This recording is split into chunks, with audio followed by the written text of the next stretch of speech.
오늘 우리가 나누게 될 말씀은 이 야고보서의 말씀입니다. 이 야고보, 이 성경에 보면 야고보가 두 명 이렇게 등장을 합니다. 그 유명한 야고보가 두 명 등장하는데, 먼저는 예수님의 제자 야고보가 있습니다. 야고보와 요한 할 때 그 야고보입니다. 그리고 또 한 야고보가 있는데 그게 누군지 아십니까? 그렇죠. 예수님의 동생 야고보가 있습니다.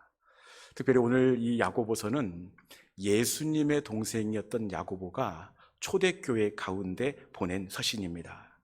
이 야고보서에는 중요한 신학적인 특징이 있는데, 그 중심에 진짜 믿음이 무엇이냐, 살아있는 믿음이 무엇이냐, 이것을 알려주는 것이 야고보 신학의 핵심입니다. 여러분, 믿음도 진짜 믿음, 살아있는 믿음, 죽은 믿음이 있더라고요. 우리 사람만 죽은 사람, 살아있는 사람 이렇게 있는 것이 아니라 믿음에도 살아있는 믿음, 죽은 믿음이 있습니다. 야고보서의 핵심 말씀이 2장 26절인데, 이 말씀에 보니까 영혼 없는 몸이 죽은 것 같이 행함이 없는 믿음은 죽은 것이니라. 행함이 없는 믿음은 죽은 것이라. 행함이 없는 믿음은 영혼 없는 몸과 같다, 그렇게 말씀합니다. 여러분, 영혼 없는 몸 보셨습니까?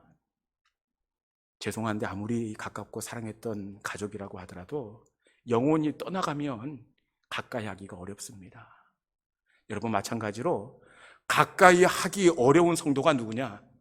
그것은 알고 지식은 많이 있으되 행함이 없는, 삶이 없는 성도는 가까이 하기가 부담스럽습니다. 여러분, 진짜 믿음은 아는 대로 실천하는 믿음입니다. 이 시간에 우리의 삶이 살아있는 믿음, 그리고 따뜻한 믿음, 진짜 믿음이 될 수 있기를 주님의 이름으로 축원합니다.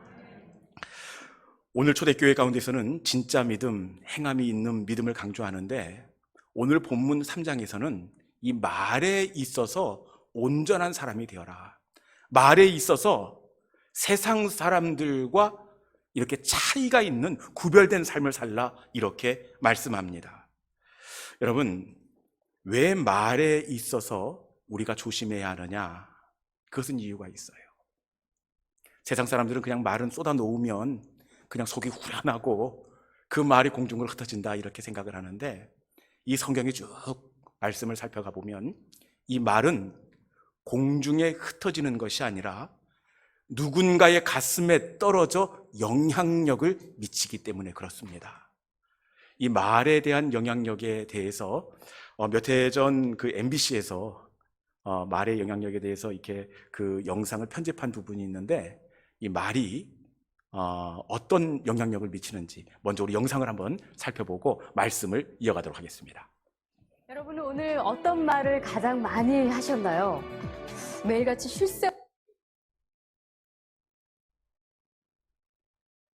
여러분은 오늘 어떤 말을 가장 많이 하셨나요? 매일같이 쉴 새 없이 여러분은 오늘 어떤 말을 가장 많이 하셨나요? 매일같이 쉴 새 없이 말을 하는데 뭘 그런 것까지 신경 쓰느냐고요? 글쎄요, 과연 그럴까요? 무심코 내뱉은 말 한마디 속에 엄청난 비밀이 숨어 있습니다. 실험 다큐 말의 힘, 이제부터 시작합니다.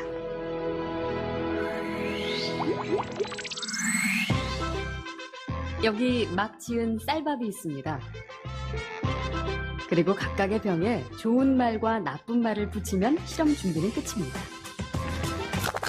안녕하세요. 네, 안녕하세요. 네, 부탁드립니다. 이게 뭐예요? 앞으로 한 달 동안 네. 한쪽 병에는 좋은 말씀을 좀 해주시고요. 그리고 한쪽 병에는 듣기 싫은 말씀을 좀 해주세요. 뚜껑을 열고요. 알아들을까요? 고맙습니다. 예쁘다. 냄새 날 것 같아. 짜증나. 미워. 카메라 앞이라 그런지 짜증나도 너무 짜증 안 나게 얘기하시네요. 제대로 한번 짜증나게 네, 할까요? 짜증나. 어우, 짜증나. 힘들어요. 이런 말 못하는데. 고맙습니다. 짜증나. 감사합니다. 짜증나. 예쁘다. 아유, 짜증나. MBC 아나운서실과 일반 사무실 모두 5곳에 전달했는데요. 4주 후 과연 어떤 변화가 생길지 함께 기다려 볼까요? 4주 후 안녕하세요. 맡긴 안녕하세요. 물건 찾아왔습니다. 아, 맡기신 물건이요? 이거죠? 그리고 여기요. 두 눈을 믿기 힘들 정도로 차이는 분명했습니다. 고맙습니다는 예쁘잖아요. 하얗고 뽀얀 곰팡이가 많이 생기긴 했는데 하얗고 뽀얀 곰팡이가 있고요. 이거는 좀 짜증나는 곰팡이가 생겼달까? 이 붙은 이름 그대로 따라간 것 같아요.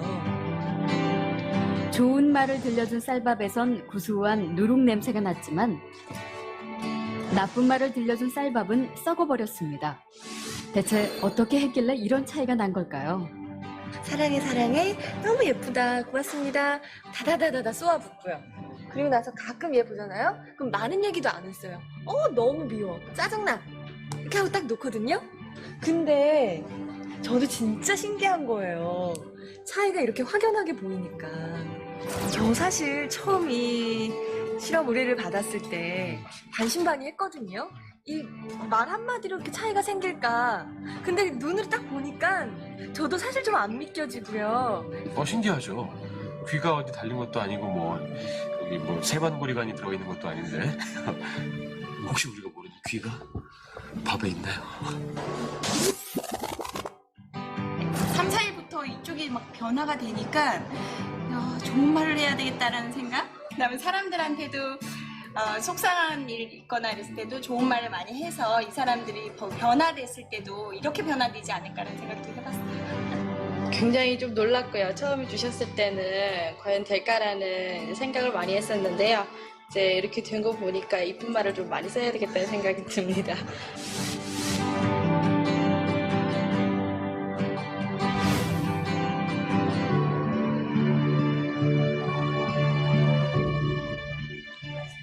밥풀이 한 달 동안 겪은 일을 기록한 사진인데요. 그 결과가 바로 여기 있습니다. 단지 좋은 말과 나쁜 말을 들려줬을 뿐인데 보이시죠? 이렇게 색깔이 확연하게 구분될 정도로 다르게 변해버렸습니다. 이게 만약 밥풀이 아니고 우리의 가족이나 친구 혹은 직장 동료였다면 어땠을까요? 건강한 파동과 밝은 에너지를 전해주는 말의 힘을 새삼 깨닫게 됐습니다. 어떻게 영상 잘 보셨습니까? 네. 우리의 말이 그냥 공중으로 흩어지는 줄 알았더니, 그 말이 누군가에게 영향을 주고 있습니다. 여러분, 우리의 말에 영향력이 있다는 것을 마음에 새길 수 있기를 바랍니다. 오늘 본문 3절에도 보면 이 말의 영향력에 대해서 달리는 말이 있죠. 달리는 말에 비유해서 이렇게 설명하고 있는데 우리 3절에 있는 말씀 같이 한번 읽어볼까요? 자, 시작. 우리가 말들의 입에 재갈 물리는 것은 우리에게 순종하게 하려고 그 온몸을 제어하는 것이라. 아멘. 여러분, 이 말의 영향력을 이 재갈 물린 말에 비유해서 표현하고 있습니다. 여기에 등장하는 말은 이 조랑말이나 새끼말이 아닙니다. 이 덩치가 크고 근육이 있는 아주 우람한 말입니다. 그런데 이 말이 어떻게 제어되느냐? 그 입에 물려있는 조그마한 재갈 때문에 그 온몸의 방향이 결정된다는 겁니다. 아무리 덩치가 크고 힘이 넘치는 말이라고 하더라도 그 입에 물려있는 재갈의 영향력을 절대적으로 받는다. 이렇게 말씀합니다. 재갈의 방향이 오른쪽으로 가면 이 말이 오른쪽으로 뜁니다. 재갈의 방향이 왼쪽으로 향하면 이 말의 방향이 왼쪽을 향해 나아갑니다. 제 아무리 덩치 크고 힘이 있는 말이라고 하더라도 이 조그만 재갈의 영향을 절대적으로 받게 되어 있습니다. 이와 마찬가지로 우리 인생의 방향 역시 우리가 사용하는 언어의 영향력을 받게 되어 있습니다.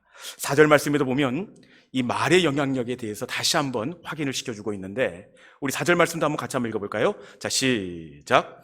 또 배를 보라.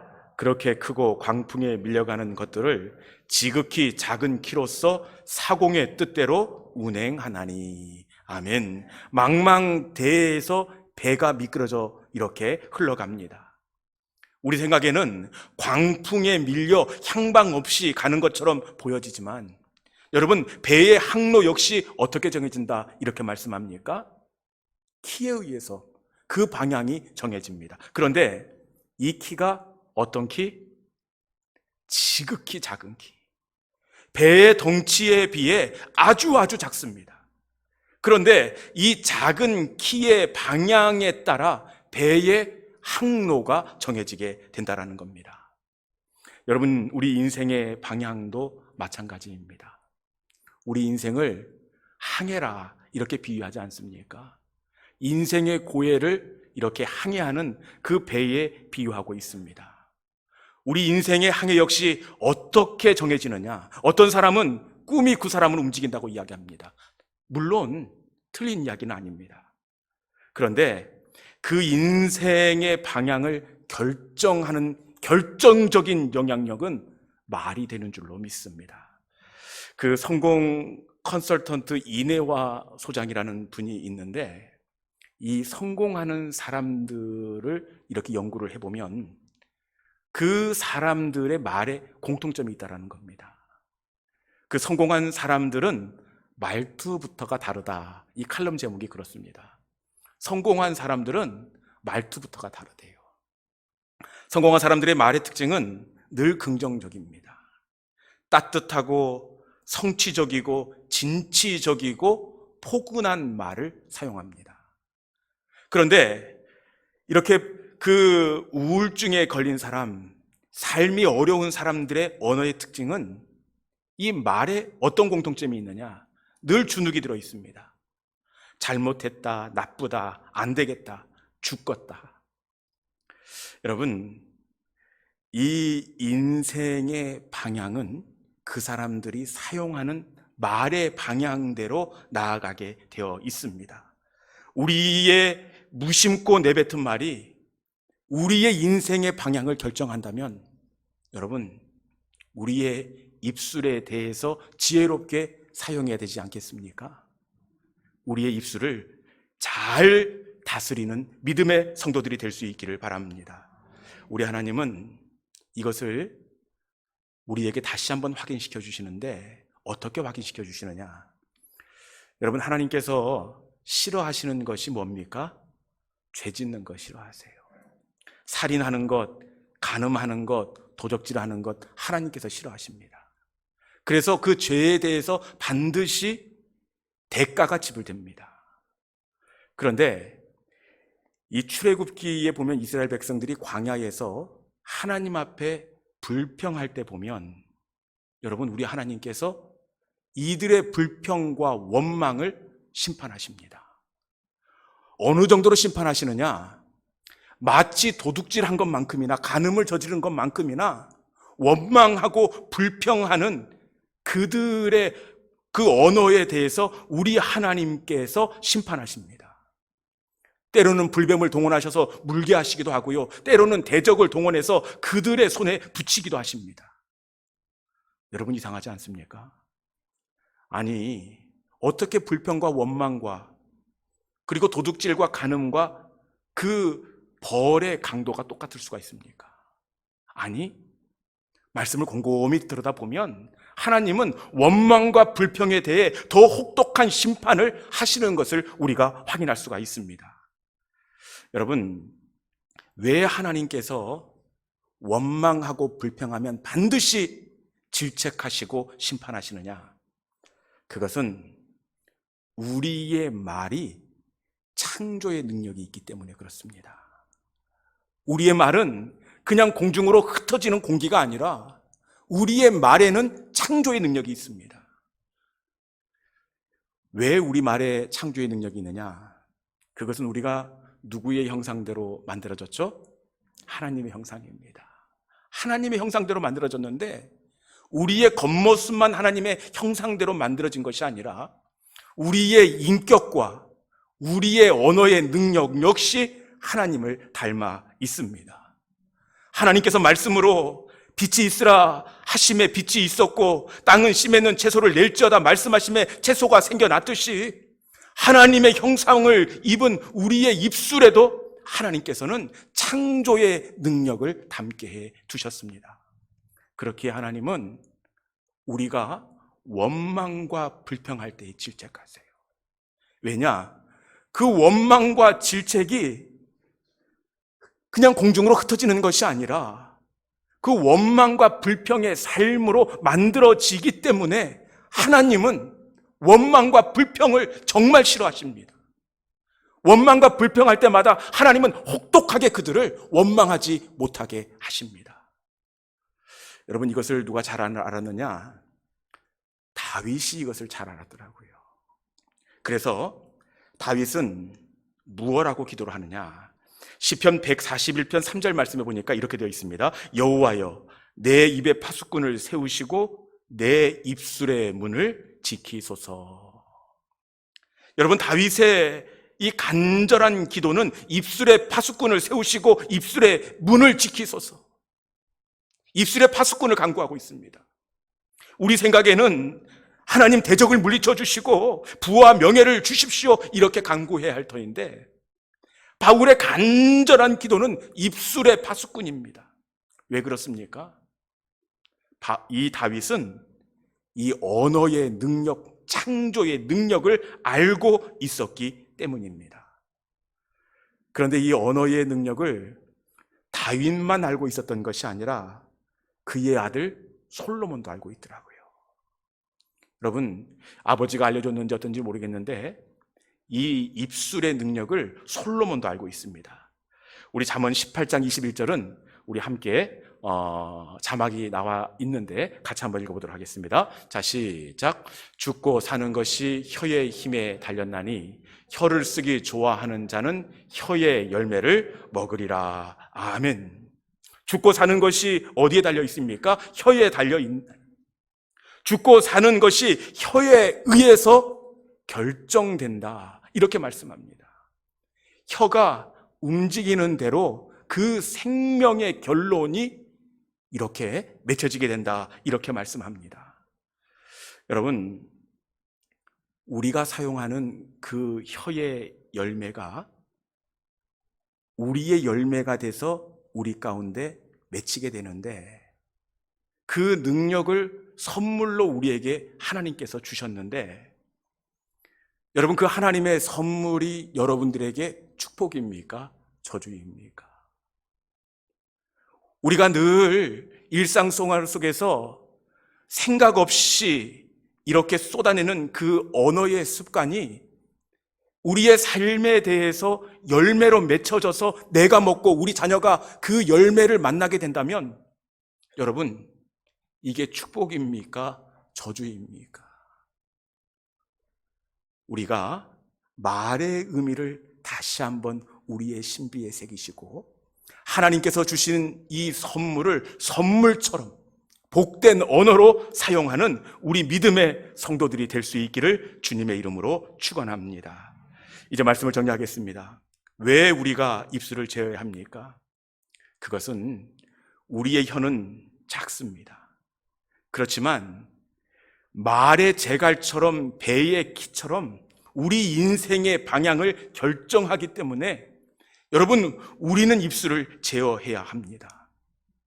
우리의 그 언어는 공중으로 흩어지는 것이 아니라 생명이 되어서 열매로 맺혀지기 때문에 그 열매를 우리가 맛보고 우리의 자녀가 맛보기 때문에 우리의 언어의 자리를 은혜롭게 가져가야 합니다. 여러분, 베드로 사도가 어떻게 얘기하느냐? 우리의 앞날 가운데 생명을 사랑하고 좋은 날 보기를 원하느냐? 생명의 날, 좋은 날 보기를 원하느냐? 그리하거든 혀를 금할지어다. 이렇게 말씀합니다. 우리의 인생의 미래는, 우리 인생의 황혼의 때는 그때 결정되는 것이 아니라 지금 우리가 어떤 언어의 씨앗을 뿌렸느냐에 따라서 그 언어를 만나게 된다. 이렇게 말씀하고 있습니다. 여러분, 이 말씀을 기억하시면서 우리의 입술 가운데 하나님의 파수꾼을 사모할 수 있기를 바랍니다. 우리의 입술을 지혜롭게, 덕스럽게, 감사의 언어로 꽃피움으로 말미암아 그 감사의 열매, 또 격려의 열매를 우리 자녀들이 그 인생의 앞날 가운데에서 은혜로 받아 누릴 수 있는 복된 입술의 주인공들이 될 수 있기를 주님의 이름으로 축원합니다. 이 시간에 우리 주신 말씀을 붙잡고 우리가 함께 기도 자리에 나가기를 원합니다. 하나님, 원하고 바라고 기도합니다. 제가 원하고 바라고 기도하는 것은 내가 내 입술을 이 말씀에 따라 순종하기를 원하지만 나도 모르게 입술을 지키지 못할 때가 많이 있습니다.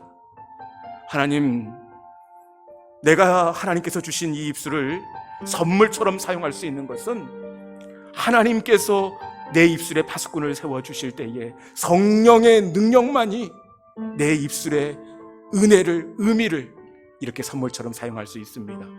하나님, 원하고 바라고 기도합니다. 예수님의 입술이 되게 하여 주시고 하나님의 그 격려와 응원이 있는 저의 입술이 되게 하여 주옵소서. 원하고 바라고 기도합니다. 우리 함께 기도하는 마음으로 이 찬양 올려드리겠습니다.